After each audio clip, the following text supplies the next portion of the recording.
Andre, thank you. When something so poetic is presented, there is no discussion that can follow. And so it was a perfect introduction to what we are exploring. And I would like to just introduce the people who are here who will be part of the colloquium tomorrow and Saturday and Sunday.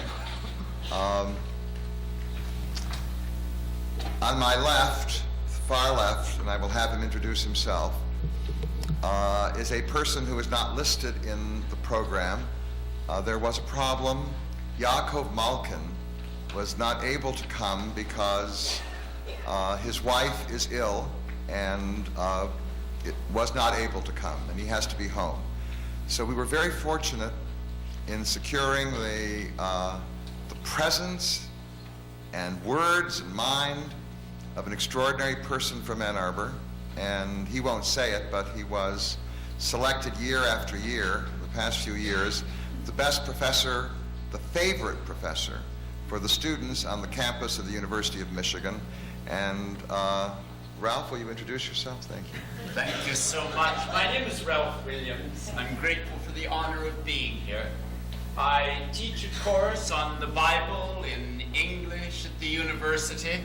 I teach a course on Primo Levi. I teach a course on Shakespeare. I get the best subjects and the best students. I will be looking forward to speaking with you and to hearing your discussion. There was a woman I met who gave me a perfume. And she said she'd really wanted to give it to you, but didn't have the courage.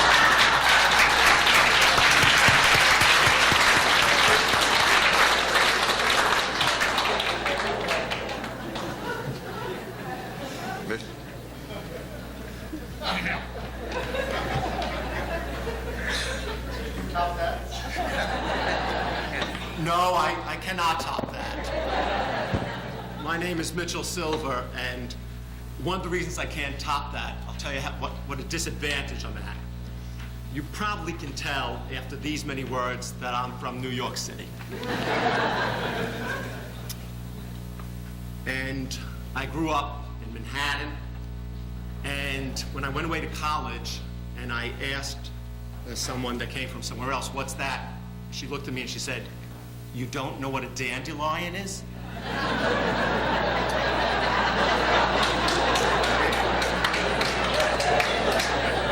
I said, "This is what I know about the plant world. There are trees and grass and flowers." That was the extent of my vocabulary. And so, when Andre's talk started, I said, "Lavender."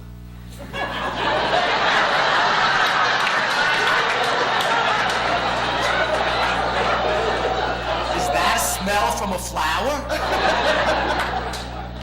So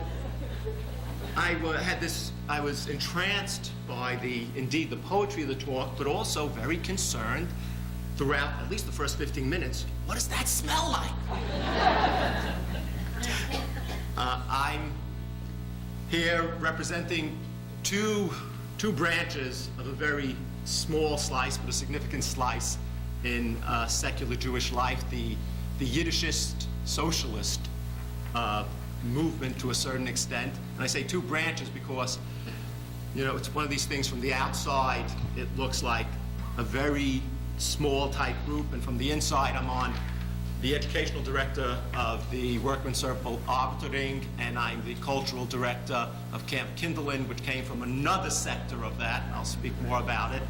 I also teach philosophy, and I'm very pleased to be invited here and look forward to participating in the discussions.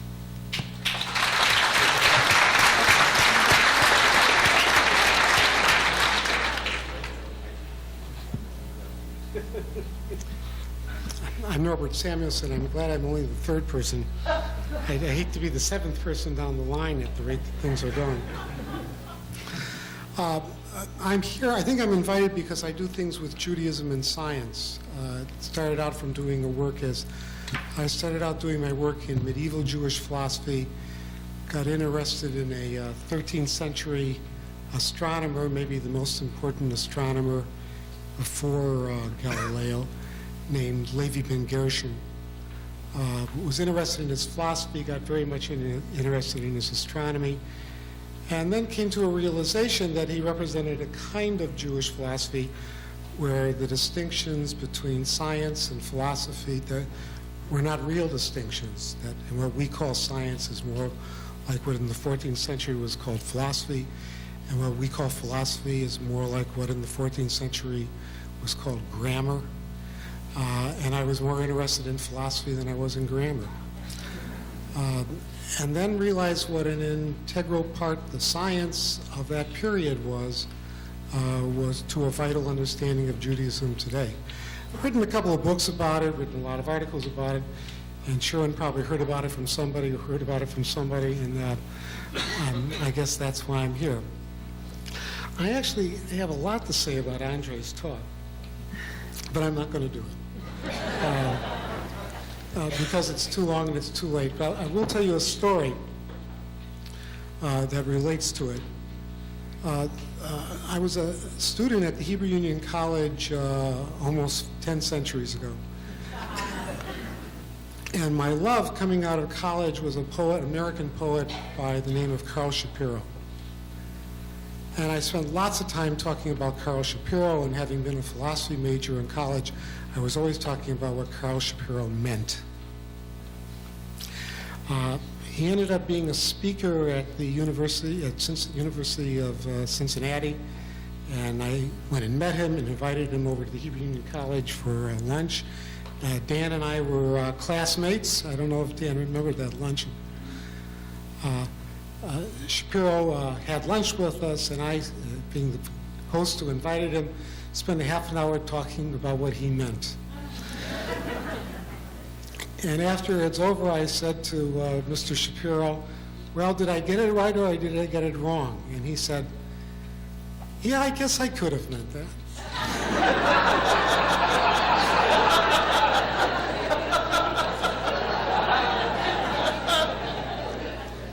So I won't say a word about what I think Andre meant.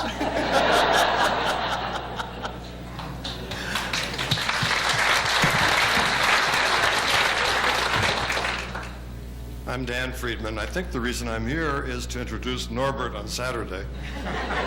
But it is a great pleasure to see him again after 30 or 40 years, I think it is now. 40 years. He hasn't changed a bit. I've been here at the Birmingham Temple so many times I have lost count. I was here for the Colloquium 2 years ago, and I'm still recovering from that experience. But it's good to see so many good friends. I shouldn't say old friends, they're good friends.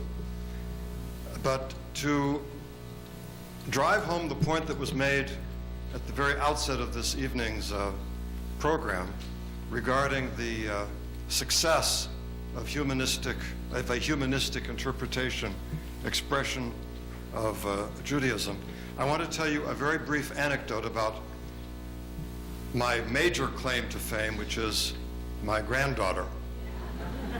My granddaughter has known nothing but a humanistic orientation to Judaism for her entire 6 years. 3 weeks ago, our family attended a family bat mitzvah at a conservative congregation in Chicago.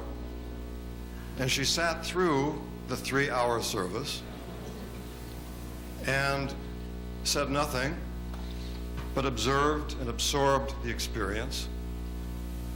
And on the way home, her parents said, well, Eva, what did you learn from that experience? And she said, I never knew Jewish people prayed.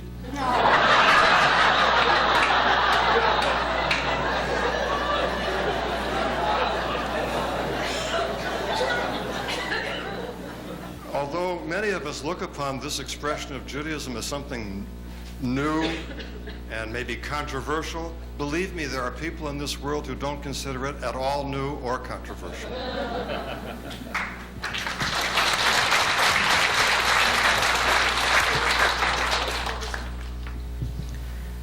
I'm Rachel Elior. I'm from Jerusalem.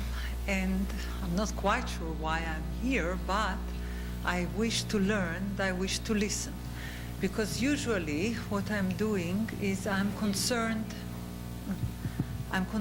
with what Jews of the past wrote and thought and expressed themselves. And when I listened to the eminent speaker, I thought to myself, this is the first century, the 20th century. The Jews are speaking in a first person on their memories on an individual basis, because before, Jews were commanded to remember their past and to remember and remember and remember, not their own individual past, but their ancestral past. And they would try to nearly eradicate or eliminate their present in favor of their past and their future. In the 20th century, Jews had the opportunity to think on their own individual present, not only on their yearn for future and not only on their memorable past. It was very interesting to me to hear a presentation about Jewish spirituality, which is concerned on an individual personal experience, poetical, interesting, moving, but entirely disconnected to any past or any future beyond the personal interest. I think it's very interesting. I think it's very illuminating. I hope that in the course of the weekend we would have some time to reflect upon memory and upon past and upon future. Maybe it's worthwhile to remember that the Greek word for truth, althea, is coming from the word lethe, which is like lethargic, to forget. Althea, that is not forgetting, that is the meaning of truth. What is that we're remembering? What is that we wish to forget? How much do we want to remember? That's a point to reflect for people who define themselves as Jews of the present. But what is that we wish to remember from our past, and what is that we wish to tell to our future? Thank you.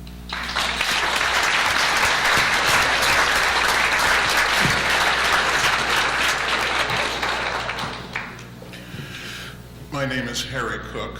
If you're feeling very comfortable and at home tonight, you try being the only non-Jew Protestant Christian at this table. Except for I am a former teacher of philosophy, and I now teach Hebrew and Greek to people who think they want to do what I do, which is being a Protestant minister.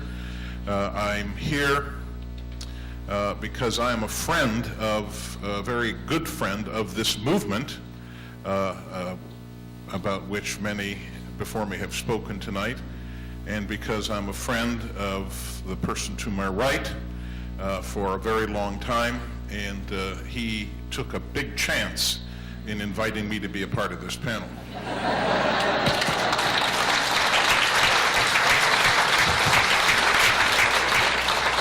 Just a comment on Andre's talk. I think I know at long last what my problem has been. I have used the same aftershave for almost 40 years.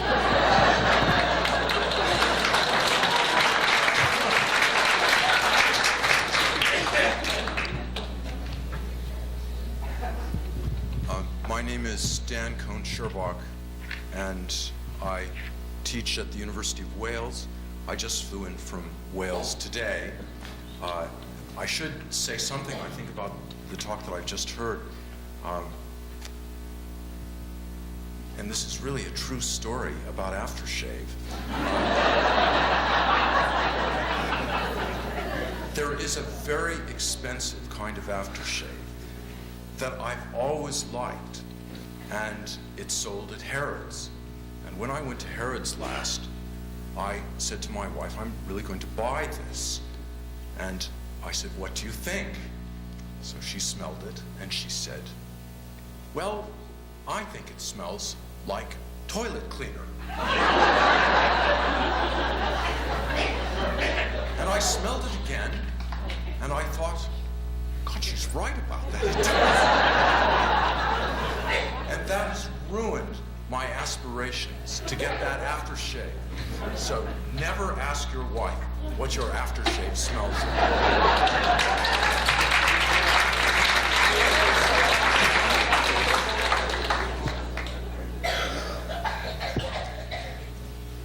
Well, a lot of aftershave jokes tonight. Actually, I have no spiritual life because I've never used aftershave.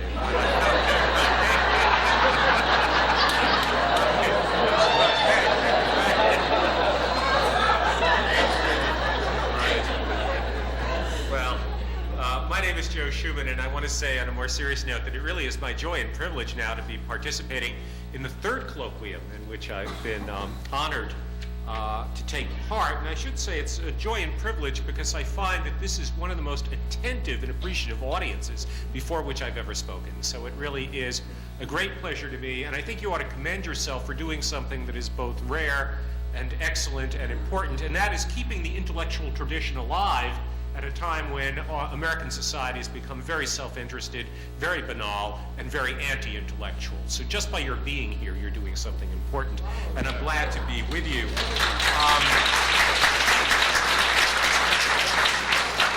Let me say that I'm one of those people who resists doing only one thing. I've been a professional leader in the ethical culture movement for 31 years, but I also teach here and there. I teach philosophy at Fairleigh Dickinson University and also teach a master's seminar at Columbia University in religion and human rights. I should say that also that I was born in Manhattan, grew up in New York City, and in accordance with the Jewish sensibilities that Sherwin had mentioned earlier, I now live in exile in New Jersey. So thank you.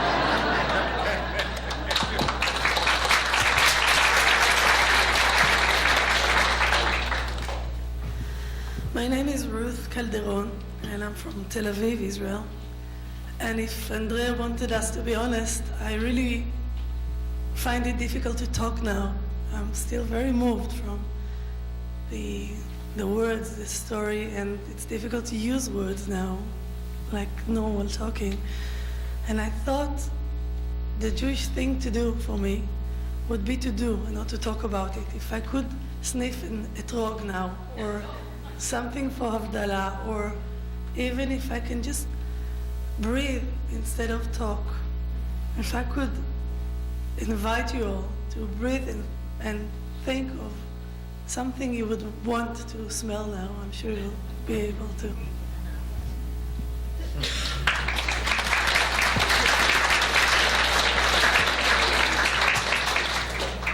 Andre, would you like to respond? Thank you. I have a few comments to make about aftershaves. But I can tell you the origin of this talk. Actually, Sherwin, you might be flattered to hear this. It came to me. I mean, it really came to me when I was in Provence this summer, and I was put in charge by my wife to hang the laundry. We were visiting some people, and so in order not to be terrible guests, we kept washing and washing and washing. And we would wash their stuff as a pretext to wash ours again. But we kept washing things, and so the first thing one did in the morning is to take out the wash that had been, because their machines take forever. And so to take out the stuff and hang it in the morning. And I realized that I loved the walk out to that special spot in the house, outside the house, where they had sort of, what do you call it, strings, cords, lines, yes. And there I would just take this big basket full of clothes and just one by one, sort of hang them. And if you know Provence, and this was in the heart of Provence, there was bushes of lavender all around us. And the thing to do in Provence is, I mean, you do it the way you would caress a little child on your way through a room. You know, you just put your hand in it and you just grab some and you let it sort of get into your hands, and it gets into everything. And I was telling myself, this is absolutely the most beautiful spot in the world. It has lavender around it. Everything is beautiful. And I said, as I always say when I'm confronted with something that's just perfect, is I have nothing to say. There's no problem, there's no contradiction, there's no paradox, There's nothing to solve. It's just given to you. And I wanted to write about things that are given to me, except that I'm always humbled in silence. There's nothing to say. And so I went back and said, why do I love lavender? Can I make a problem out of my love for lavender? And I think if anything, I succeeded in making a problem.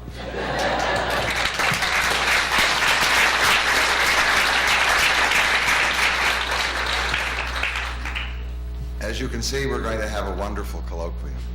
And I do want to say, talking about the scent of things, as I was coming here this evening, because we talk about faraway places, and often as Jews we're very nostalgic for faraway places.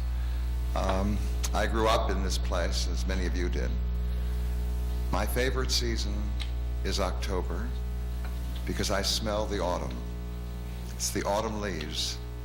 And often I drive down the street and I see the red and the gold. It's so unusual, it's North America. But it's a memory from my childhood, and it's a scent that I love. And whenever October comes, it reminds me of my past and my roots. And one of the things that Andre did for us this evening is to make us so aware that, if you want to call it the spiritual dimension of our lives, isn't only to be found in things we can talk about. They're things we feel, we smell, we touch, and I hope this weekend will be filled with many such moments. Thank you very, very much.